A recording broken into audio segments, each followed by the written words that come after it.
চমৎকার কিউট একটি ব্লাউজের এ টু জেড সেলাই করা আজকে আপনাদের দেখাবো। এটি কাটরি কাট ব্লাউজ। তো প্রথমে কাটরি কাটের যে নিচের অংশটা, সেই নিচের অংশে আমি টিকেন সেলাই করে নিচ্ছি। দেখুন, এরপর এর উপরের অংশটা আমি এভাবে সোজা সাইডটা ভেতরে রেখে কর্নার দিয়ে সেলাই করে নিব। কাটরির মাঝ বরাবর আমাদের যে সেলাই থাকে, এটা সেই সেলাই। এটা ইউ আকৃতির থাকবে, কিছুটা ভিও করা যায়, আপনাদের যার যে শেপ পছন্দ হয়। এটা রাউন্ড আকৃতি। দেখুন, এবার সাইডের যে অংশটা জোড়া থাকে, সেই কাটুরির গোল পাশের অংশটা সেটা সেলাই করব। একইভাবে সোজা অংশটা ভেতরে রেখে আমি সাইড দিয়ে সেলাই করে নিচ্ছি। এখানে সেলাইটা একটু সাবধানে দিতে হবে, কাপড়টা টান দেওয়া যাবে না, উপরের অংশ নিচের অংশ কোনোটাই না। এক পাশে সেলাই করার পর অপর পাশেও আমি সেলাই করে নিচ্ছি। একইভাবে ধীরে ধীরে আলতো হাতে সেলাই করে নিতে হবে। দুটা পাশে একদম সমান সমান যাতে বসে, কোনোটা যাতে ছোট বা বড় না হয় সেদিকে আমাদের খেয়াল রাখতে হবে। আর একটা সেলাই করে নেওয়ার পর এর উপরে আরেকটা আসলে সেলাই দিয়ে নেওয়া উচিত, কেননা এখান থেকে সেলাই ছিঁড়ে যেতে পারে। ডাবল সেলাই দিয়ে তারপর এটাকে আপনারা চাপ সেলাই দিয়ে নেবেন।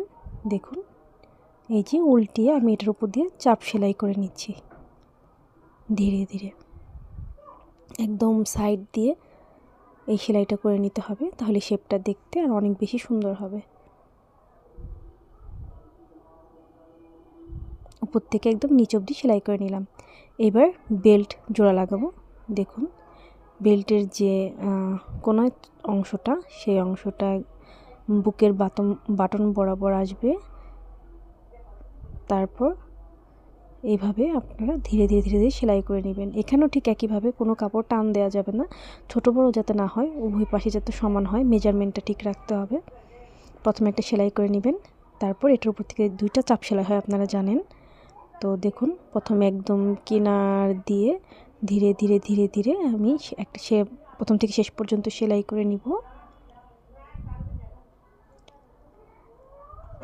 শেষ অবধি সেলাই করার পর তারপর আবার ঘুরিয়ে একটু নিচে আপনার 2 সুতা পরিমাণ ফাঁকা রেখে আরেকটা সেলাই করে নিব। উভয় পাশে আমি এভাবে সেলাই করে নিব। এবার পেছনের যে পেছনের পার্টের পেছনে দুইটা টিকেন থাকে, আপনারা জানেন। সেই টিকেনটা আমি সেলাই করে নিচ্ছি। আমি টিকেনটা ডাবল সেলাই করে নিই, কেননা টিকেন দেখা যায় অনেক সময় একটা সুতা ছিঁড়ে গেলেই টিকেনটা নষ্ট হয়ে যায়, তাই আমি এখানে ডাবল সেলাই করে নিচ্ছি। উভয় পাশে দুইটা টিকেন দিয়ে নিব আমি, বামে এবং ডানে। এবার পেছনের আমাদের যে একটা ভাঁজ থাকে ব্লাউজের, সেই ভাঁজটা করছি। দেখুন, ভাঁজ করার ক্ষেত্রে বাম পাশ ডান পাশ সমান পরিমাণ যাতে ভাঁজ হয় সেই দিকে খেয়াল রাখতে হবে, নাহলে একটা পাশ ছোট বা বড় হতে পারে, দেখতে সুন্দর লাগে না। তাই মেজারমেন্টটা ঠিক রেখে এইভাবে সেলাই করে নিতে হবে। লাল সাদার এই ব্লাউজটাতে আমি সাদা লেস ব্যবহার করব পেছনের অংশে। তো প্রথমে তাই আগে পেছনের ভাঁজটা করে নিচ্ছি। পেছনের ভাঁজ করা শেষে আমরা এখানে লেস লাগাবো।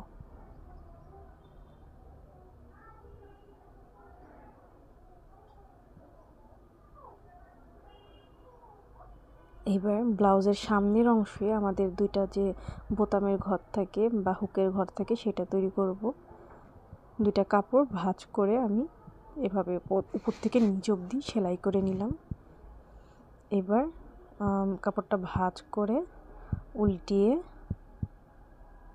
তারপর সেলাই করে নিচ্ছি। এটা এক্সট্রা অংশটা, যে অংশটা বাহিরের দিকে থাকে, সেই অংশটা এখানেও দুইটা সেলাই দিতে হয়। উপর থেকে নিচ অবধি একটা সেলাই করে নিয়ে তারপর 2 সুতা পরিমাণ ফাঁক রেখে আমাকে আরেকটা সেলাই করে নিতে হবে। দেখুন, এই যে এভাবে ঠিক এতটাই ফাঁক রেখে আপনারা সেলাই করে নেবেন। এবার অপর পাশে যেখানে হুকের ঘরটা থাকবে, সেই হুক লাগানোর ঘরটা দেখুন এইভাবে উপর থেকে নিচ অবধি সেলাই করে নিব।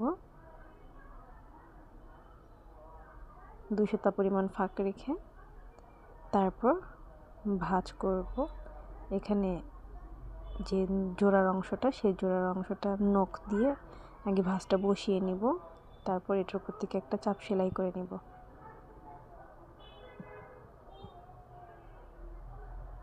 এটা ডান পাশের অংশ, আর এর পূর্বেরটা ছিল বাম পাশের অংশ।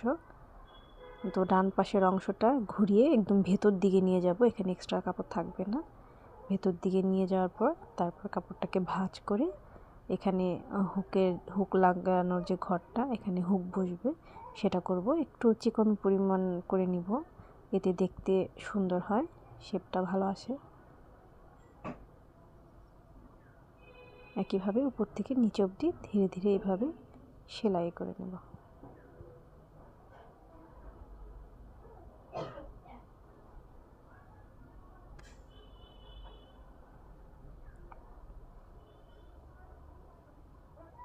এইভাবে আমাদের সামনের পাটটা তৈরি হয়ে গেল, দেখুন।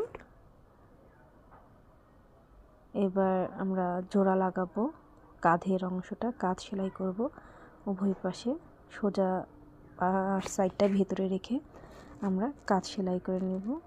কাঁধের অংশটা ডাবল সেলাই করে নিব।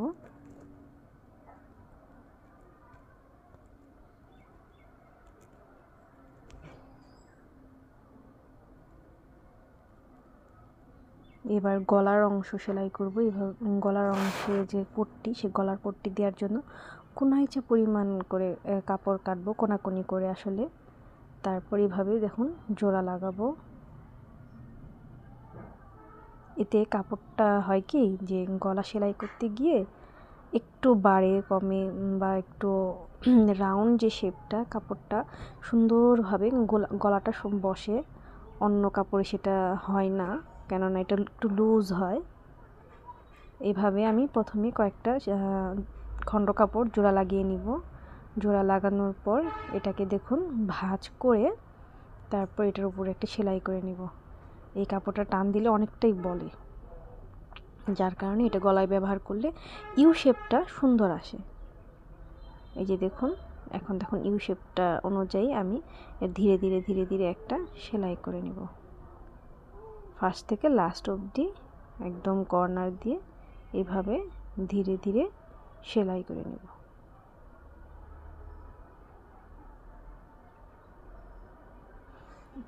এখানে গলা সেলাই করতে গিয়ে টানাটানি করবেন না, তাহলে কিন্তু শেপটা ভালো আসবে না। একদম সুন্দর করে আস্তে ধীরে আলতোভাবে সেলাই করে নিতে হবে আমাদের। এবার কয়েকটা কাট লাগিয়ে নিচ্ছি, যাতে শেপটা সুন্দর আসে, ইউ হয়। না হলে কাপড়টা আটকে ধরে, খিচকে ধরে থাকে, তো ভালো দেখায় না।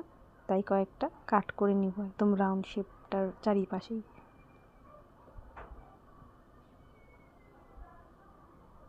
কাট শেষে কাপড়টা উল্টিয়ে এভাবে পাইপিং করে নেব।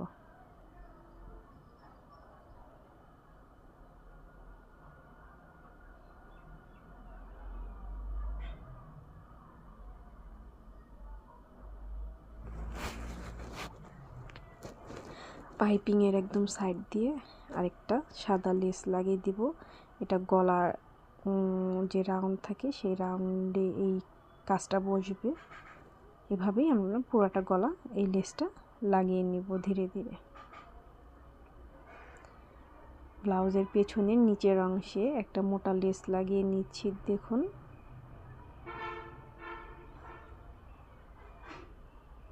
এবার হাতাতে একটা লেস লাগালাম। একটা লেস লাগানোর পর মনে হলো যে গলাতে যে লেসটা দিয়েছি সেই লেসটা দিলেও অনেক সুন্দর লাগবে, তাই আরেকটা লেস আমি হাতায় দিয়ে দিলাম। হাতাতে মোট 2টা লেস ব্যবহার করেছি, যা একদম ব্লাউজের সৌন্দর্যকে আরও কয়েক গুণ বৃদ্ধি করেছে। এবার হাতা জোড়া লাগাবো। দেখুন, কাঁধের মাঝ বরাবর এবং হাতার মাঝ বরাবর সোজা পাশটা ভেতরে রেখে এই মাঝ থেকেই আমি সেলাই করব। কাঁধ থেকে একদম বগলতলা পর্যন্ত আস্তে ধীরে সুন্দর করে সেলাই করতে করতে চলে আসব।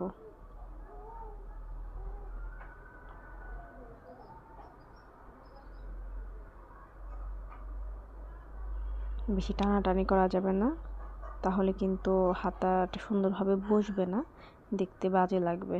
আস্তে ধীরে মেজারমেন্টটা ভালো করে নিয়ে সেই অনুযায়ী আমাদের সেলাই করতে হবে।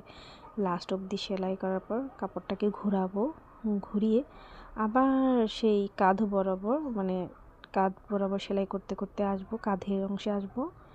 কাঁধের অংশে আসার পর ওখান থেকে আবার এই পাশে নিচের অবধি সেলাই করে নিব।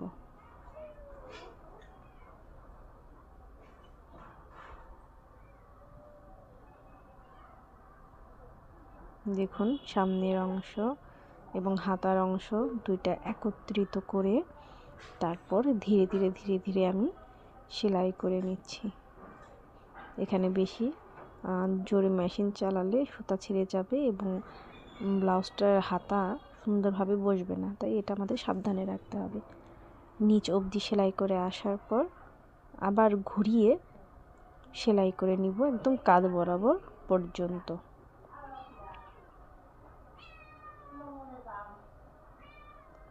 হাতা লাগানো শেষ বলা যায়। এখন আমরা আমাদের ব্লাউজের মূল অংশ যেটা সাইডের অংশ, সেই সাইডের অংশটা সেলাই করব। সামনের জামা এবং পেছনের জামা সোজা দিকটা ভেতরে রেখে তারপরে দেখুন এইভাবে আমি সেলাই করে নিব, লক দিয়ে নিব। আমার যে মেজারমেন্ট সেই মেজারমেন্ট অনুযায়ী আমার দাগ দিয়ে আমি সেলাই করে নিচ্ছি। আস্তে ধীরে বগলতলা পর্যন্ত আসবো। দুটা বগলতলা একদম সমানে সমান পড়েছে কিনা সেই বিষয়টা কিন্তু আমাদের খেয়াল রাখতে হবে। এরপর হাতার দিকে সেলাই করতে করতে আসছি। এবার হাতার আমার যে মেজারমেন্ট আছে সেই মেজারমেন্ট করে দেখলাম, সেখানে একটা মার্ক করে রাখলাম আর সেই মার্কের সামনেই আমি সেলাই করলাম। সেলাই মার্ক খুবই গুরুত্বপূর্ণ, এতে মেজারমেন্ট ভালো থাকে, তাই সেলাই মার্কটা অবশ্যই সাবধানে ব্যবহার করবেন। এরপর কাপড়টাকে ঘুরিয়ে হাতাটা ঘুরিয়ে আমরা আরেকটা সেলাই করে নেব।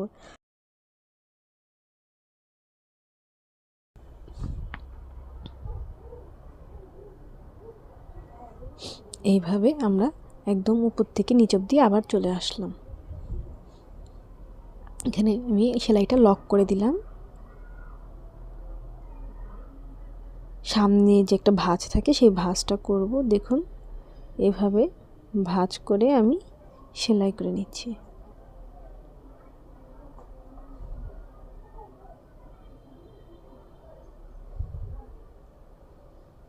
সামনের অংশের ভাঁজটা সাবধানে করতে হয় এবং সাইডের যে দুইটা অংশের জোড়া সেই জোড়ার অংশটা ছোট বড় যাতে না হয় সেদিকে খেয়াল রাখতে হবে আমাদের।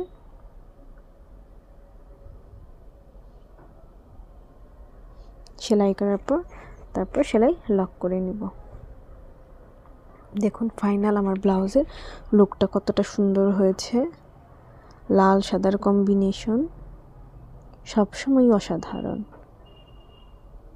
কতটাই না চমকপ্রদ লাগছে না? দেখুন হাতাটা, ওয়াও, গলাটাই বা দেখুন কতটা সুন্দর হয়েছে।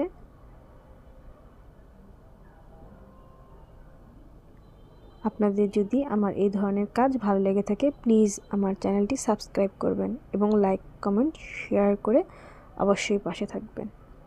আমি ব্লাউজের দুইটা ঘর রেখেছি, অনেক কোনো কারণে যদি একটু লুজ মনে হয় সেক্ষেত্রে আরেকটা ঘরে ছোট করে নেওয়া যাবে। আমার সব ব্লাউজে এরকম সিস্টেম থাকে, একাধিক হুক ব্যবহার করার।